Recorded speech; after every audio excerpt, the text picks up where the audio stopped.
Greetings, everyone. Welcome to the Psychic Tarot Show. My name is ASHALA, and today we are going to gather our guidance collectively from all parts of the world. I see people tuning in from far and wide, from Yorkshire, England. Hello.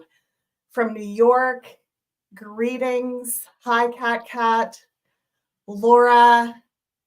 Woohoo! Independence, Kentucky in the house. Hi, Greg from Cape Town, South Africa. Howdy from Virginia, Kim. So lovely to be sharing space with you. You know, when we gather in this way, I always like to say this is such a profound use of our time and energy because we are looking together at solutions. This isn't just me tuning in with my guides and getting insights for all of us for this upcoming week. This is all of us tuning in with our strengths and our individual guidance team to bring the very best high quality, empowering messages that are aligned with the greater good of all, for healing, for humanity and all beings on this planet. That is the frequency that I channel through. So I welcome you to join me here today in that frequency. So I just want to remind you, I am here on behalf of the Beyond Mystic team. So please remember to like, share, and subscribe. Here is Jean-Claude Beyond Mystic YouTube channel. We also have a Rumble channel. And let me see if I can bring up my let's see, share this tab. We'll see what happens. This is a learning curve for me. Whoa, look at this. Psychic tarot card readings with ASHALA. I'm going to see if I can change the view so you can see that a bit better. Oh, no, there I go. Here, hold on. I think it's gone. Okay. I'm just learning the ropes here, everybody. Thanks for hanging in there with me. And over the next 2 or 3 weeks, I should get better and better at this. So we'll be able to move smoothly through it. If you would like to book a session with me, you can access the coupon code that's on the banner below to receive 10% off. And you can find me on the Beyond Mystic consultations page. So let's jump in to the week ahead and see what wants to come forward on behalf of all of us. You know, somebody mentioned last week, oh, she didn't even speak to, you know, potentially rising tensions in the Middle East and, you know, World War III type scenarios. And I just want to make mention that it may appear that I'm focusing a lot on individual experience and looking at how we can empower ourselves in our day-to-day lives. When messages come in about global scenarios, I mean, there's a lot of people on this very awesome channel that are doing that work, that are doing that sort of intel. And so I encourage you to watch their shows to get more specific information. If messages come in about any of the political global events, I definitely bring them in to our weekly forecast. And you can also put a comment in the comment section if you want me to have a quick look into something specific. I'm happy to do that. I really trust my relationship with my guides and with spirit that what is important for us to be focusing on this week is what will come through. So I'm not denying or just trying to spiritually bypass those very important topics.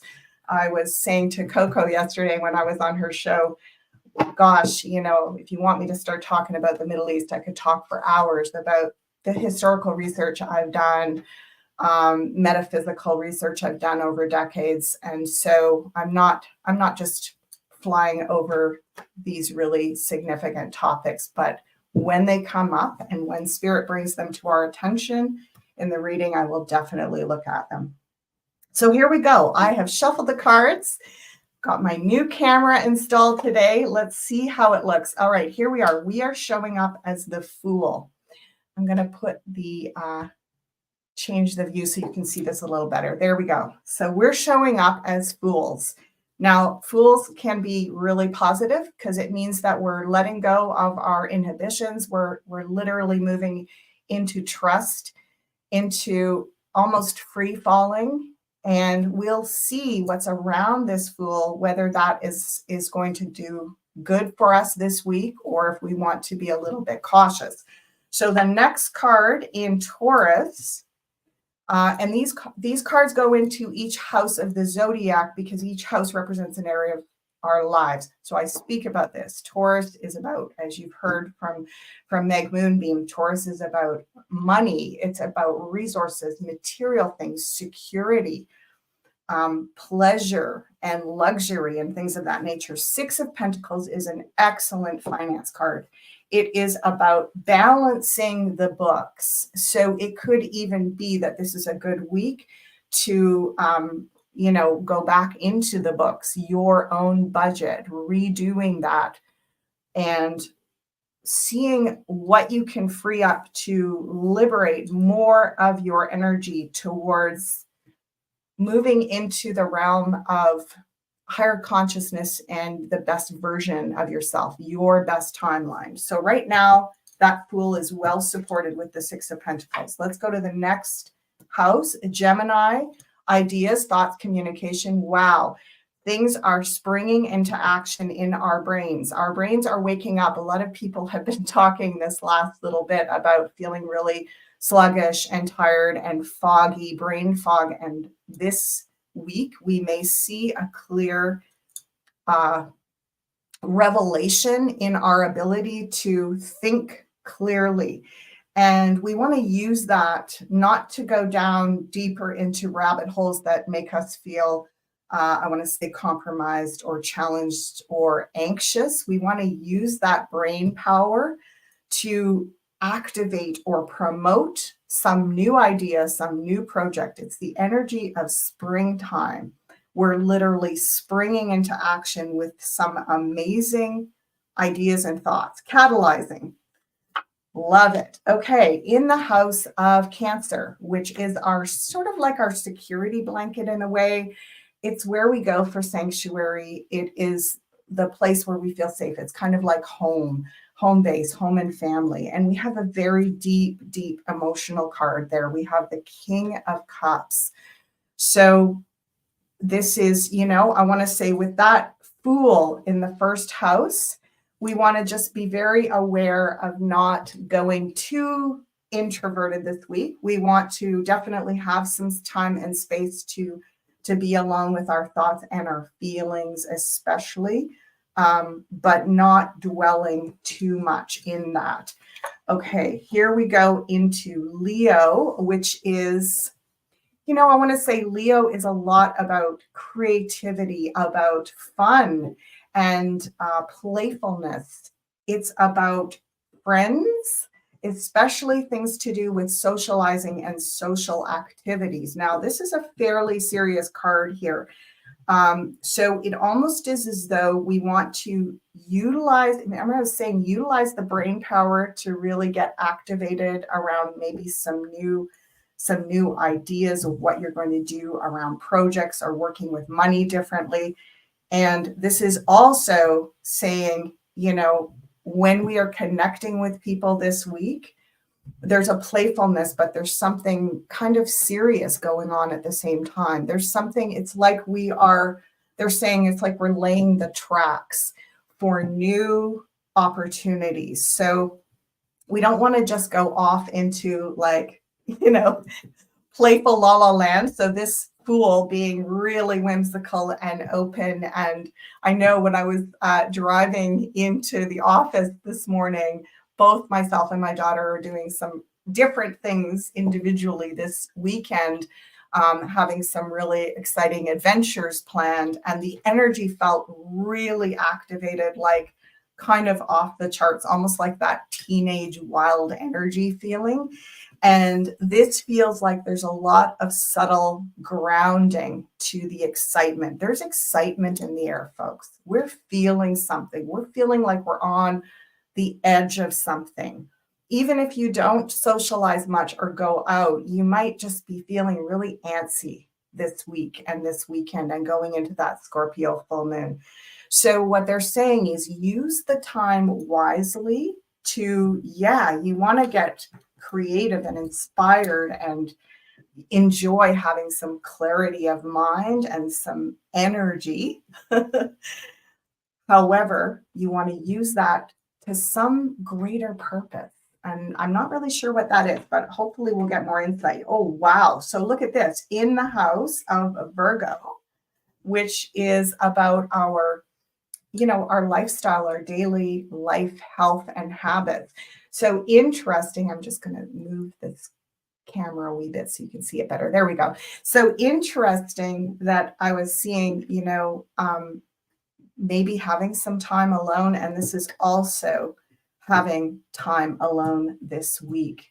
There's a lot going on. There's a lot going on in the inner world. There's a lot going on in the outer world. This time, that full moon energy in Scorpio, which is, I believe, happening on Monday or Tuesday, it's full moon is shining the big spotlight on Scorpio, which is really about death and rebirth. It's really about transmutation. You think about the phoenix rising from the ashes. It's exciting, but it's deep stuff. It's deep stuff. So there's something very purposeful about what we do with every day this week. There's you're going to really, I want to say, capitalize on this potency of this particular week. And, things like with all that energy, all that brain energy, you might want to do some writing, some journaling, taking some time alone in quiet.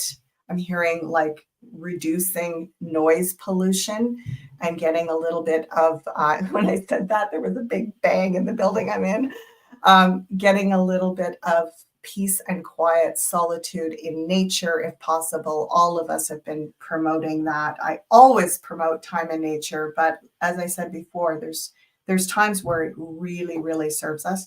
And this week is one of those times. Okay, now we've got in the house of Libra, the sovereignty card.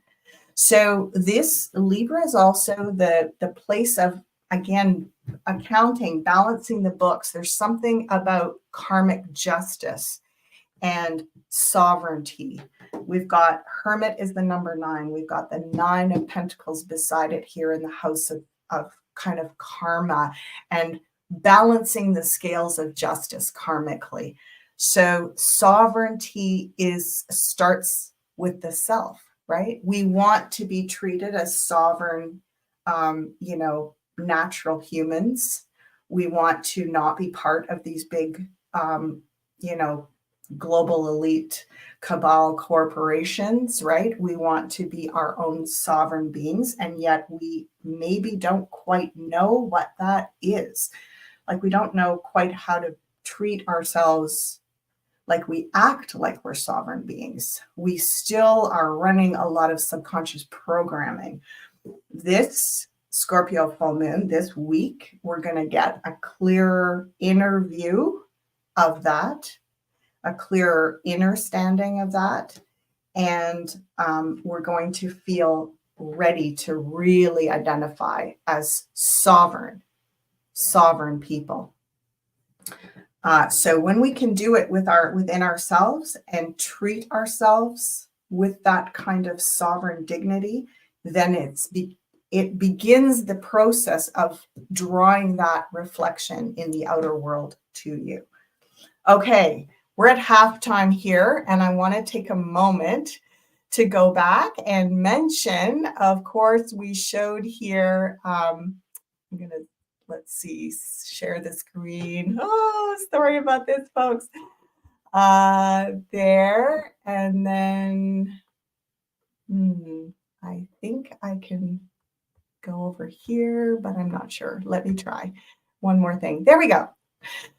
Not very big. I'll have to figure out which screen to use to put that in properly. Let's maybe try that one. Oh, that's a little bit better. So here we are. This is where you can access on the Beyond Mystic consultants page. You can access a reading with me. I am booking, I believe it is into the month, later in the month of June now. But please take advantage of the 10% off coupon that you can see. You can access that code below when you book with me.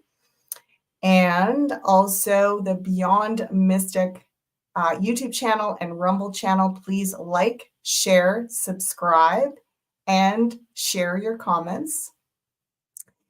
Also this week, and I'm going to see if I can make it happen here. There it is. Manifesting Abundance Instantly with Meg is part 1 is happening 9 p.m. Eastern time this evening. So that is actually, I don't know if I can, sorry folks, I'll figure out how to bring that image up next time. So that is actually just a few hours from now. And because we're at what, 4 p.m. So that is just 5 hours from now. This is going to be so incredible to do this kind of clearing energy around prosperity and abundance, especially after what we just looked at here with the cards. So let's go back and have a look at this card here. This sovereignty has a lot to do with our feeling empowered financially, feeling safe and secure, feeling like we have agency with what we do with our money, feeling like we have options of how to work with money differently. And you know, the guides, the collective guides are saying it isn't as much getting anxious about knowing exactly where to put the money. It's more about feeling that there's always going to be a gracious path to actualize abundance. It might change, you know, the ways that we can share wealth and trade abundance might change. They may continue to transition and evolve. It's not so much about finding the right transitional currency to work with. There's going to be lots of options. And we want to, of course, you know, diversify those options. However, it's a lot about feeling that sense of abundance and empowerment, that it doesn't matter where you are and what happens exactly. You're going to attract the very best, most abundant frequency and timeline to yourself, because that's how you've programmed yourself. So it's literally clearing the old money program. And this work that Mel is doing is super for that. So I highly recommend tuning into that session this evening. Okay, let's keep going. We are in the house of Scorpio. We've got a really great card that is the upgrade card. So this is the Four of Wands. And you see that there's a couple going through a beautiful gateway here. There's a bower of roses and flowers over their head. They're holding their arms high and looks like they have something to celebrate. Can you see that? I call this card upgrading. And so if we've got a full moon in Scorpio, bringing all this energy to death and rebirth, to transmutation, to rising like a phoenix out of the ashes of the old system, well, this looks very good in terms of we're going to succeed at this. It's going to feel like we've really stepped it up a notch by the end of this coming week.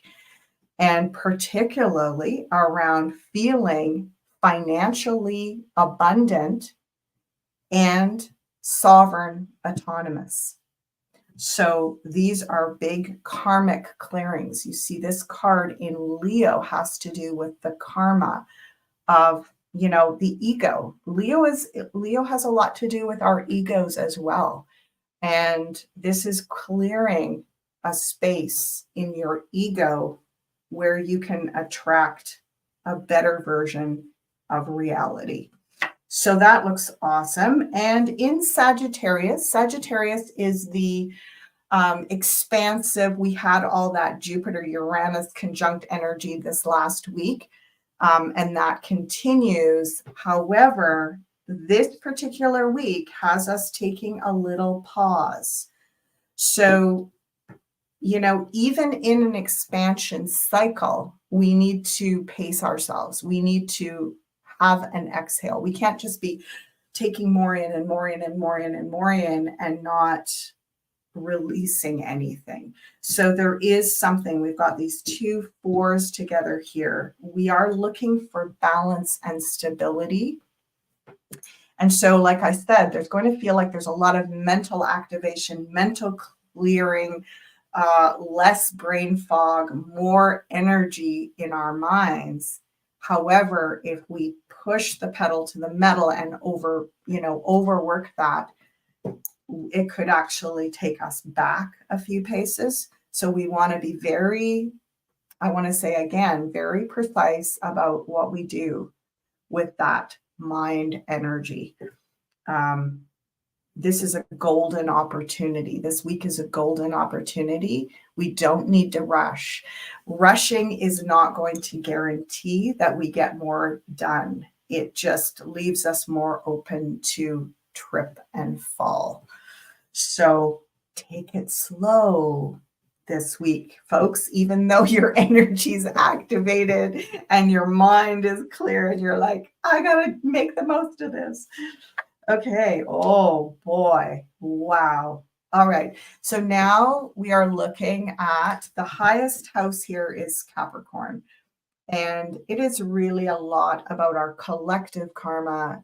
It is about, you know, the rules, the traditions, the laws, and the responsibilities that come along with, you know, the regulations of our culture and our society. Well, there is a lot being pulled apart right now. And this does feel to me like it is the energy in the Middle East and in Eastern Europe. So this is the energy of entropy and everything coming apart, everything moving into a chaotic node. What do? We've got to let some of that fall. We've got to let some of it go and not try to prop it up or fix it and make it go back to the way it was before.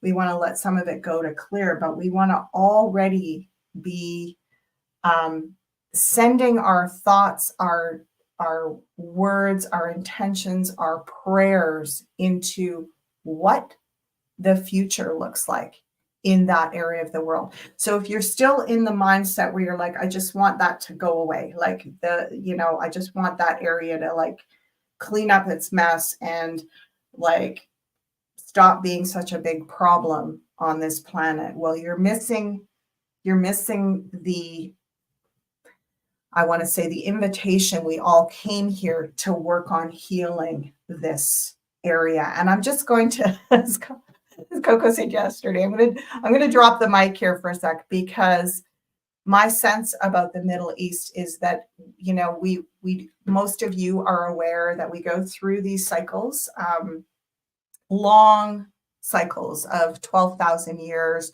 We go through the precession of the equinoxes. We go through the Kali Yuga cycles. I think Jean-Claude and Janine have talked about this on Beyond Mystic before. And so what happens is during each of these epochs, as we go through this most challenging phase, which is the Kali Yuga cycle, right? The part where everything's coming apart, which is what we're in right now. We're just completing that cycle.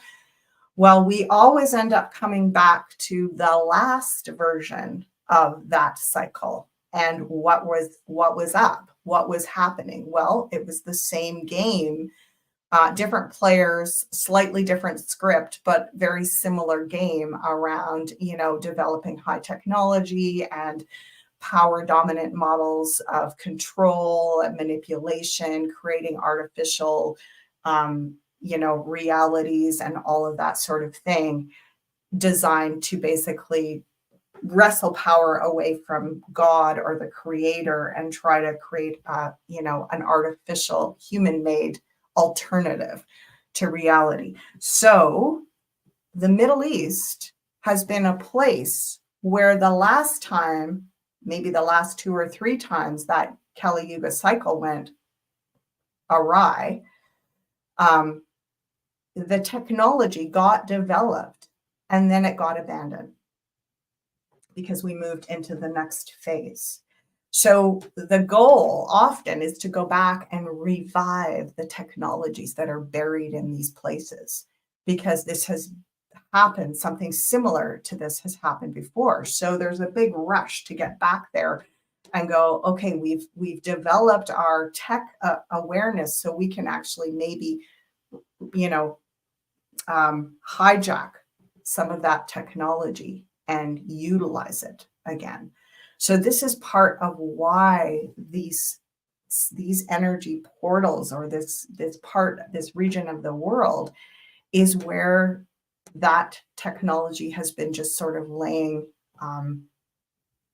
perhaps underground, maybe interdimensionally, but it's been, waiting to possibly be reprogrammed.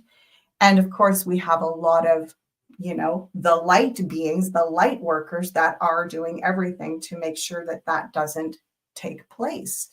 So this is partly why we didn't come here. We don't get to be excluded from that because we live on the other side of the earth. This is the biggest show. It's the headliner of what we came here to do at this time, is to, how do we, with a great deal of compassion, begin to untangle this. And we need to learn a lot about the history of the last 2 or 3 Kali Yuga cycles. And, it didn't go so well for them when they really dove in with high tech and started having their Star Wars and all that kind of stuff. So there's not going to be a rerun of that. It can never be exactly as it was before. That's impossible. That is like not only a statistical impossibility or improbability, but it is like universal law, is that there's always motion, there's always change and always growth. So we're not going to just repeat that, but we have an opportunity to learn from that and to heal that. So yeah, this week, full moon in Scorpio, right after all these eclipses, this is a big time. And what you have to your avail, I'm going to pull the next card. Oh yeah. So there's a lot of grief.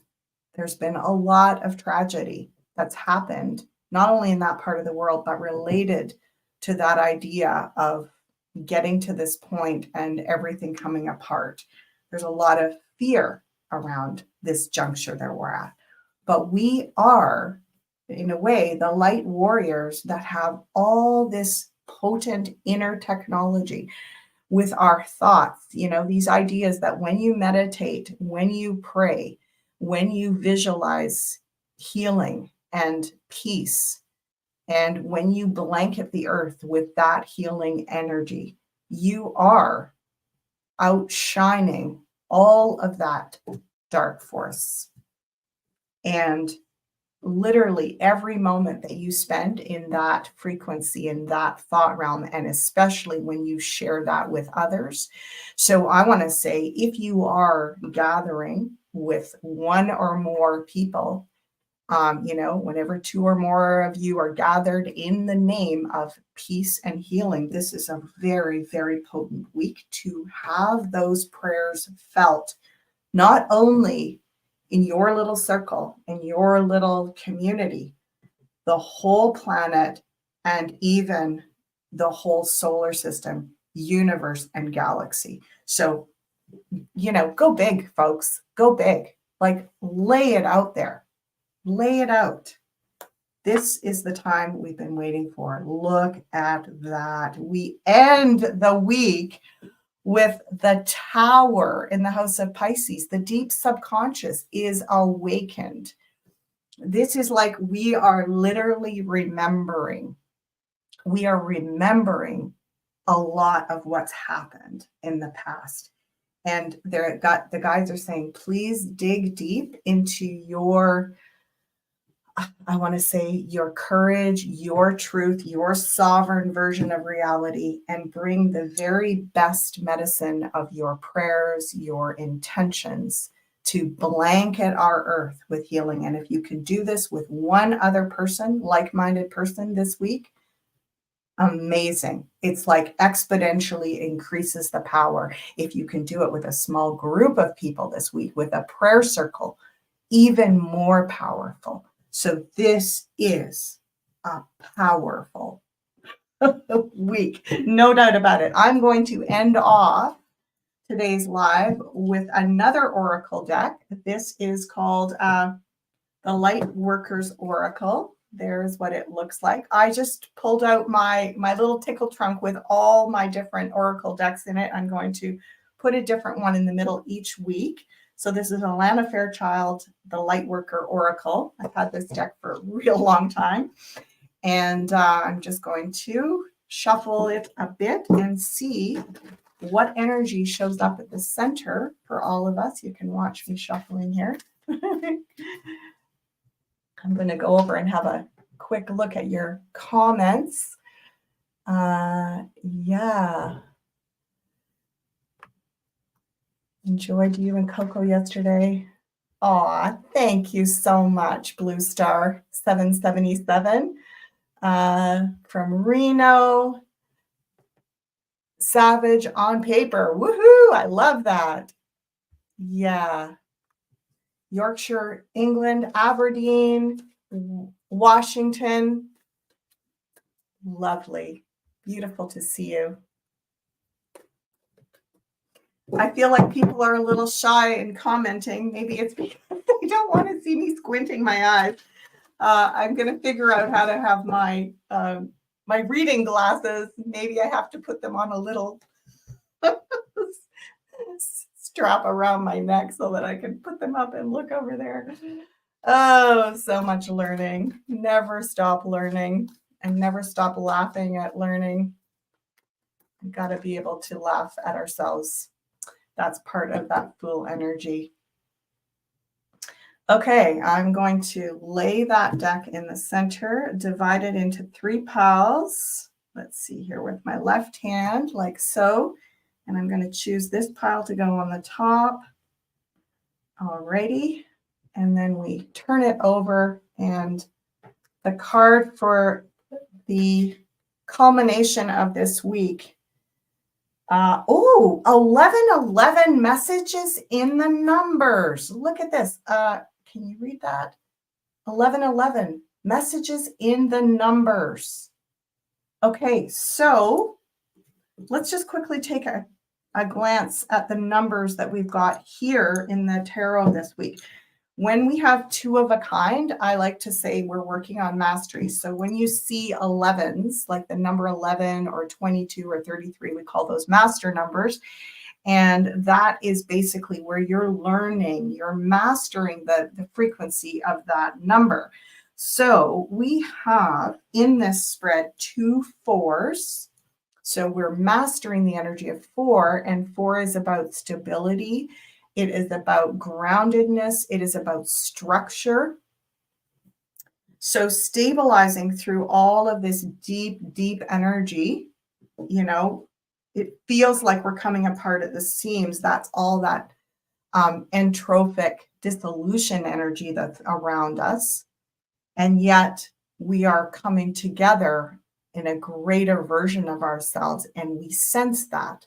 We sense that. And so the numbers showing up this week are going to be reminding you you're doing it. It's like when we see these numbers, you know, where it's just the random coincidence, the ratio of probabilities is so incredible when you see things like 1212 or you know, some people see 911 or 711, just number sequences that you see often, and they show up more often than is possibly just a random coincidence. Then you know that your angelic guides are giving you a message about whatever that number is. So in this case, we're getting a message that we are working on mastering that stability security, groundedness, structure this week. We also have 2 number 9s. The 9 of Pentacles and the Hermit is number 9. So we're also mastering the energy of 9, which is about gathering all the pieces together, synthesizing. It's sort of like the final steps before we complete something. So in this case, these are the final steps around declaring our sovereignty. You know, the Hermit is the wise elder. It's also a strong, mature card. And we have another strong, mature card, that King of Cups down in the root chakra here. So we're finding a deeper, stronger, more autonomous, mature version of ourselves. And we don't have to go very far to find it this week. We just got to look inside. Take a minute to recognize how far you've come and how strong you actually are. So that's where these moments of self-reflection this week are going to be really amazing. Let me see if there's any other double numbers.